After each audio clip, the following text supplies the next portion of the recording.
एक दिन रानी महल की ऊंची दीवारों से ऊब गई।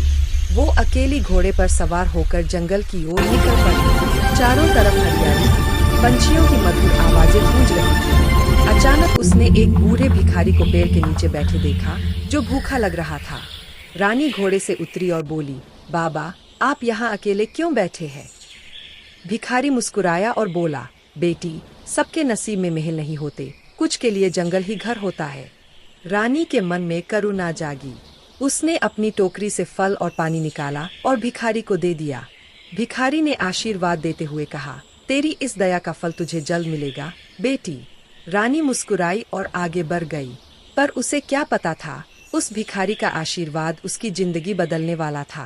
उसी रात रानी के सपने में वही भिखारी आया और बोला, कल सूरज के साथ तेरे भाग्य का नया अध्याय शुरू होगा।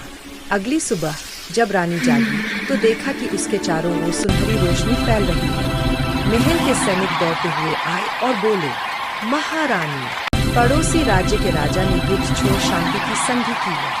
आपके नाम से नया युग शुरू हुआ है। रानी मुस्कुराई। उसे एहसास हुआ, असली शक्ति ताज में नहीं, दया में होती है। वो जंगल की ओर देखती रही, जहाँ कभी एक भिखारी बैठा था, अब वहाँ हवा में दुआओं की खुशबू थी।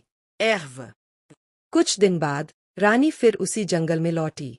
वही पेड़, वही जगह, पर भिखारी कहीं नहीं था। अचानक उसे जमीन पर एक पुरानी चिट्ठी मिली। उस पर लिखा था, रानी, जब भी तुम किसी की मदद करोगी, तुम्हारे राज्य में खुशहाली बढ़ेगी। मैं कोई भिखारी नहीं, बल्कि उस धरती की आत्मा हूँ, जो तुम्हारे हृदय की परीक्षा लेने आई थी। रानी की आंखों में आंसू आ गए। उसने हाथ जोड़कर कहा, अगर दया ही सबसे बड़ी ताकत है, तो मेरा राज्य दया से ही चलेगा। उस दिन से रानी ने एक नियम बना दिया। हर सप्ताह वो आम लोगों के बीच जाती, उनकी बात सुनती, उनकी मदद करती, और धीरे धीरे उसका राज्य सुवर्ण भूमि कहलाने लगा, जहाँ कोई भूखा नहीं, कोई अकेला नहीं। कभी कभी एक छोटी सी दया पूरी दुनिया बदल देती है।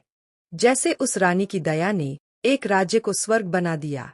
फ्लोह जिसेरे जेर